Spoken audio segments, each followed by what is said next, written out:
એકની ફ્લાઇટ, બીજાની ફાઇટ. શનિવાર. મિત્રો, શનિવાર રવિવારની રજા હોય અને આપણા ઘરમાં માસી કે મામા આવ્યા હોય તો આપણું મન ઉત્સાહભર્યું થઈ જાય છે. નવી નવી વાનગી તથા મીઠી મીઠી વાતો સાથે આપણું મન પ્રફુલ્લિત થઈ જાય છે. તો આવું જ કંઈક આ પાઠ દ્વારા આપણે તારામાસીના આવવાથી બાળકનું મન કેવું પ્રફુલ્લિત થાય છે એ જોઈએ અને સમજીએ. આજે તારામાસી ઘરે આવ્યા હતા. એ હમણાં આફ્રિકા ફરવા ગયા હતા. તારામાસી આવે એટલે મમ્મી તો એ હરખાય. મમ્મીએ તો ચાલુ કરી દીધું, તારા તું ચા પીસ, કોફી પીસ? રસોઈની થોડી વાર છે, આપણે કોફી પીએ. પરાગ, પૂર્વી ક્યાં ગયા? જુઓ જુઓ, આ તારામાસી આવ્યા. એ તમને આફ્રિકાની વાતો કહેશે. અહીં આવો. અમને તો લાડુ ભાવે એ કરતાંય વાતો સાંભળવાનું બહુ ભાવે. અમે માસીની સામે ગોઠવાઈ ગયા. માસીએ એમને આફ્રિકાની માખીઓ વિશે કહ્યું. અમને જાણવા મળ્યું કે આફ્રિકામાં આપણે ત્યાં હોય એવી માખો તો હોય, પણ બીજી જાતની માખો પણ હોય છે. એ સેત્સે કહેવાય છે. આ માખીઓ રાતના કંઈ ન કરે. તે આપણી માખો કરતાં દોઢા કદની હોય છે. જાડામાં જાડું કપડું પહેર્યું હોય તોય એના પર એ ડંખ મારે ને આપણું લોહી ચૂસે. હાથની ઝપટમાં તે ન આવે. આ માખી કરડે તો ખૂબ નબળાઈ આવી જાય.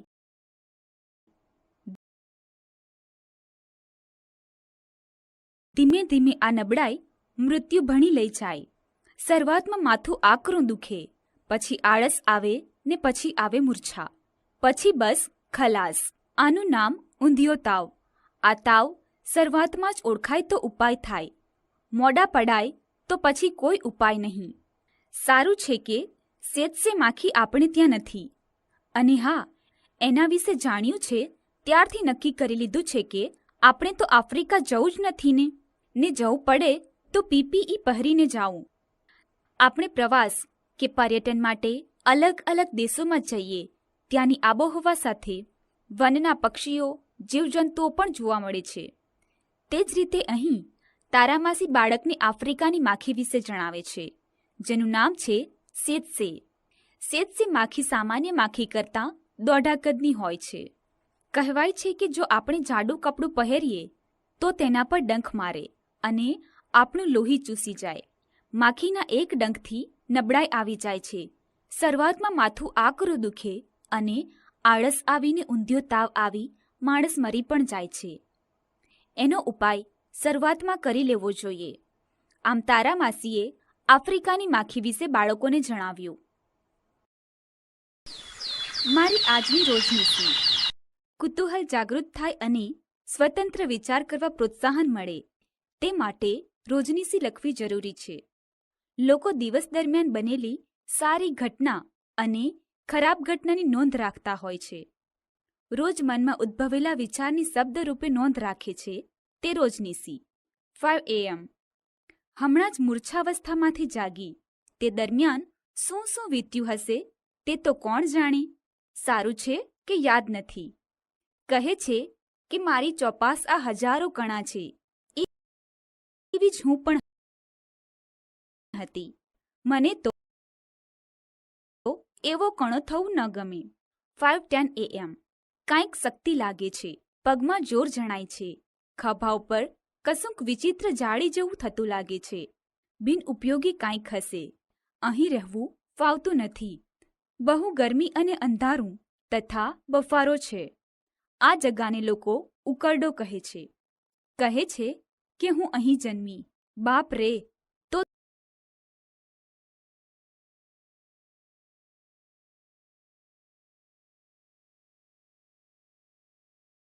તો પેલા ધોળા કણાની પેઠે તો હું નહીં જન્મી હોઉં. આ રોજનીતિની લેખિકા કોણ છે? ખબર પડી? 5:20 AM. પગ આવ્યા એટલે બધા ઉકરડા ઉપર ફરી વળીને જોયું. મારા જેવડી કેટલીક બચ્ચીઓ જોડે સહીપણા બાંધ્યા. કેટલીક વડીલ મમ્માઓ અહીં ઈંડા મૂકવા આવેલી. એમની ઓળખાણ થઈ. 5:45 AM. ખભા ઉપર પેલો વિચિત્ર સળવળાટ થતો હતો તે તો મને પાંખો ઉગતી હતી. હવે તો મારે ઉડીને દુનિયાના પ્રવાસે નીકળવાનો ઈરાદો છે. અત્યારે તો એક તબેલાના બારણા ઉપર આસન જમાવ્યું છે. ખૂબ મજામાં છું. જીવનમાં રસ આવે છે. હવે તો ભૂખ ઉઘડી છે ને માથું ભમ્યું છે. પડી ખબર હવે? 6 AM. એક દુકાનને પાછલે બારણે એક પીપમાંથી ગમતીલી વાસ આવે છે, તેથી મોંમાં પાણી છૂટ્યું છે. તબેલાની મોરીમાં થઈ ત્યાં જવાય છે. લાવ, જોઈ આવું તો ખરી. 6:30 AM.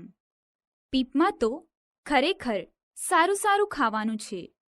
મારી ધારણા ખરી પડી. મારી હજારો સહિયરોને ક્યારનીએ ત્યાં પહોંચેલી જોઈ. સડતા મજાના ભાત, દાળ, રોટલી, દૂધ વગેરે હતા. ખૂબ ખાધું. પણ અરે, પીપનું ઢાંકણું કોક વાસી દે તો ભોગ લાગે.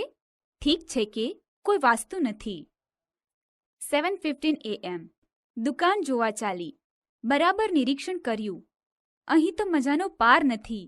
બરફી, પેંડા, જલેબી, સાકરિયા વગેરે કંઈ કંઈ ચાખ્યું. આપણી તો ટેવ છે કે ખાતા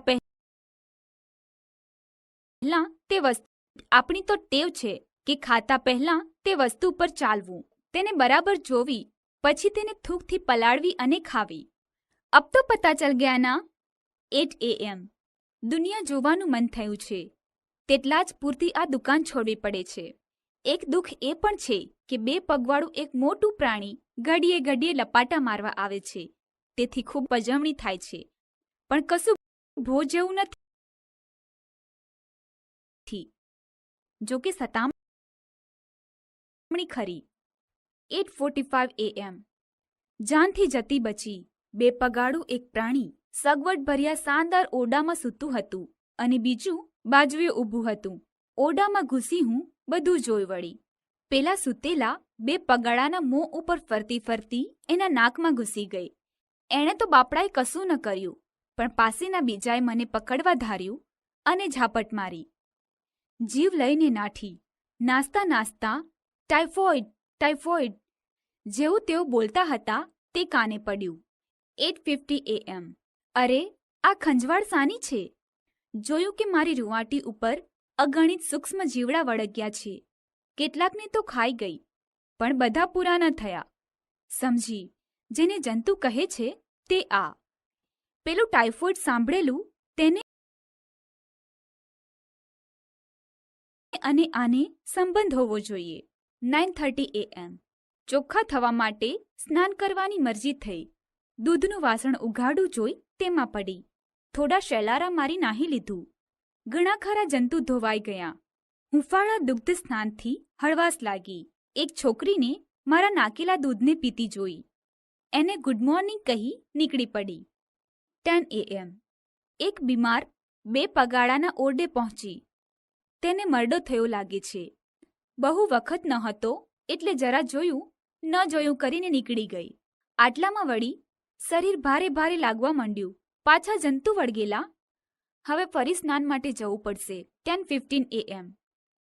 એક બાળકને પાવાના સરબતના ઉઘાડા પડેલા ગ્લાસમાં ફરી નાહી લીધું. રહ્યા સહ્યા જંતુ હશે તે વળી ધોવાયા. 2 પગાળા બાળકો મૂર્ખા કશું કરી શકતા નથી. એમને પજવવામાં ભલી મજા આવે છે. હજુ ખબર ન પડી હોય એવું ન બને.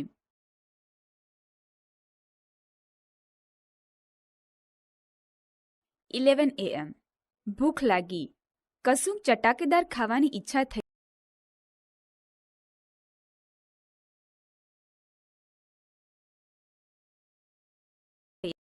આવી. એઠવાડ ખોળી કાઢવો જોઈએ.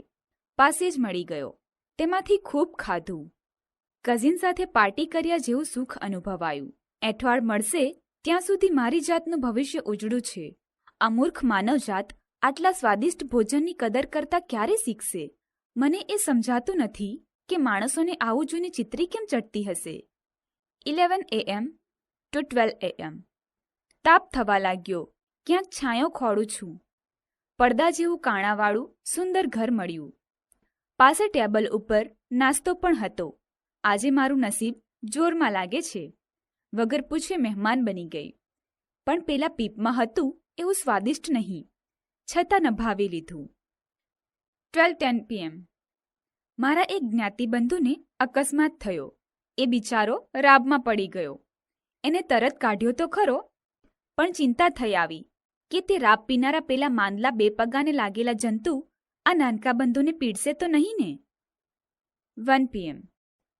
અગત્યની શોધ કરી. ગળપણ ચોપડેલો કાગળ મૂકેલો જોયો.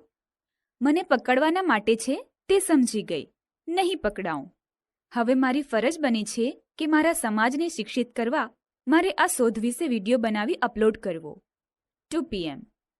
મધ્યાહને ઊંઘવા સૂતેલા માણસના માથા ઉપર ફરવા લાગુ છું તો તે વાંધા લે છે.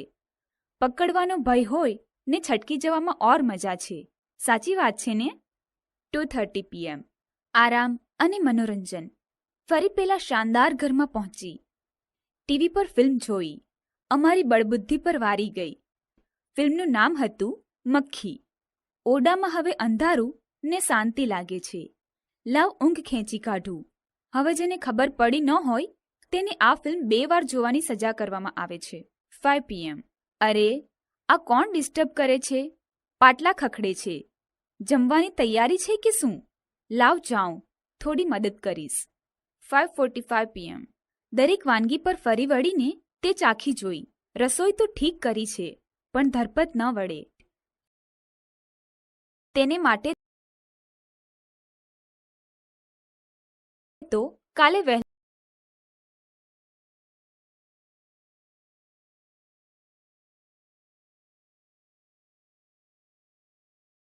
રસોઈ તો ઠીક કરી છે પણ ધરપત ન વળે. તેને માટે તો કાલે વહેલા ઉઠીને પેલા એઠવાડના પીપ પાસે જવું જોઈએ. જંતુબંતુ હતા તે તો ત્યાં જ કાઢીને પરવારી. ઓરડીની છતને વળગીને રાત ગાળીશ એ વિચારથી છતને વળગી પડી. 7 PM. હાશ, દિવસ સારો ગયો. ખરેખર પુરુષાર્થથી બધું સાધ્ય છે. કેવા કુળમાં જન્મ, અમારી સત્તાનો કેવડો વિસ્તાર. એઠવાડથી માંડીને બાદશાહના ખાણા સુધી પહોંચવાની અમને સુવિધા છે. તે તેને જ આભારી છે. કાલે પાછું કામે વળગવું છે. દૂધનું વાસણ હતું તેમાંથી થોડુંક પી લઈને સૂઈ જાઓ. સૌને ગુડ નાઇટ. રોજનીસી. આમ જોઈએ તો રોજનીસી શબ્દ બધું જ કહી દે છે. રોજનીસી લખવા માટે પોતાની જાત સાથે એકદમ વફાદાર રહીને નોંધ કરવી જોઈએ. રવિશંકર મહારાજે કહ્યું છે કે રોજનીસી લખવી જોઈએ. 24 કલાકમાં 1 મિનિટ પણ નકામી ન થવી જોઈએ. રોજનીસીમાં દિવસ દરમિયાન કરેલી પ્રવૃત્તિ અને ઉદ્ભવતી લાગણીને આવરી લેવામાં આવે છે. મનને હળવું કરવા માટે હૈયાની વાત બીજાને કહેવી અને જો સાંભળનાર ન હોય તો લખવી જોઈએ. રોજનીસી એ જાણે તમને તમારા પ્રતિબિંબ સાથે જોડાવા માટે તમારી લાગણીઓ રેકોર્ડ કરે છે. આમ ઘણા લોકો મન હળવું કરવા માટે નોંધ કરે છે. એક ઈડરનો વાણિયો.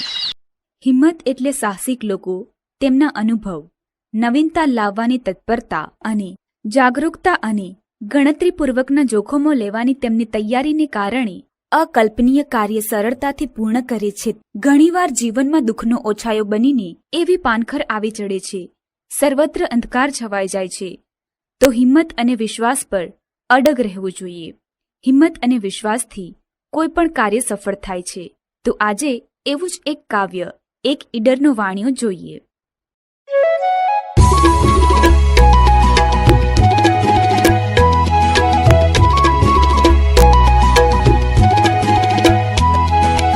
એક ઈડરનો વાણિયો, ધૂળો એનું નામ. સમી સાંજનો નીકળ્યો જવા કોટડે ગામ. રસ્તે અંધારું થયું, ચડ્યો બીજી વાટ. જંગલમાં ભૂલો પડ્યો, દિલમાં થયો ઉચાટ.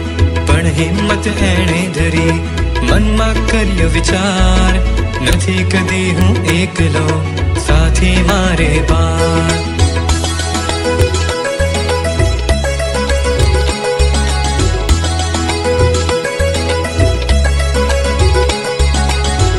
ઝાડી સળવડી, ચમક્યા ચોરો ચાર. ખબરદાર જે હોય તે આપી દે આવાર. કહે ધૂળો એ ચોરને, અલ્યા નથી હું એક. 12 જણા લઈ નીકળ્યો, કરજો કાંક વિવેક. કાલે કરજે ટાયલી, આજે દઈ દે માન. એવું બોલી ઉમટ્યા ચોરો બે વિકરાળ.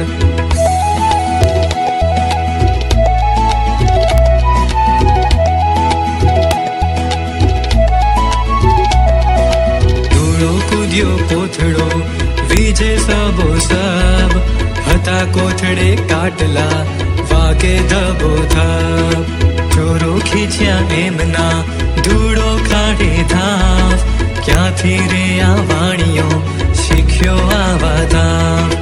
આગુ પાછું ના જુએ ધૂળો ખેલે જંગ, બોલે હું નહીં એકલો હવે બતાવો રંગ.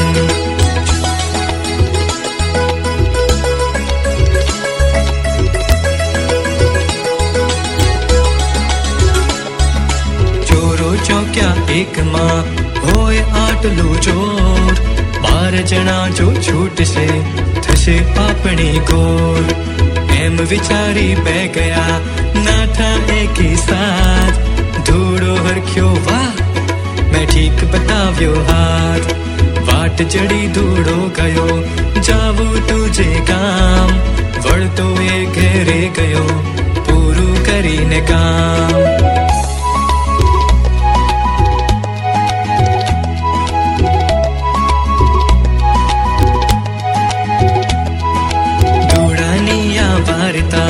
પૂછે બાળ તમામ, કોણ બાળ તમે હતા હવે ગણાવો નામ. ધૂળો કહે આ હાથ બે, બે આંખો બે પાય, 4 કાટલા કોથળે મળી એમ દશ થાય. છેલ્લા સાથી બે ખરા હિંમત અને વિશ્વાસ, એ બે વિના બીજા બધા થાય નકામા ખાસ. જીવનમાં ધીરજ, હિંમત અને અડગ વિશ્વાસ રાખવાથી કોઈ પણ ધ્યેયની પ્રાપ્તિ થઈ શકે છે. માણસ મોટા ભાગનું કામ શરીરથી કરે છે, પણ કામ કરવાની પ્રેરણા મનમાંથી જ મળે છે. જીવનમાં જે પણ સમસ્યા આવે તેનો હિંમતથી સામનો કરવો જોઈએ. શ્રદ્ધા, પ્રયત્ન, વિશ્વાસ, પવિત્રતા, હિંમત આ 5 ઔષધિઓ ખૂબ જ મહત્વપૂર્ણ છે. કોઈ પણ પરિસ્થિતિમાં હારશો નહીં, દુઃખથી પ્રભાવિત થશો નહીં, કારણ કે ભગવાન સર્વત્ર હાજર છે.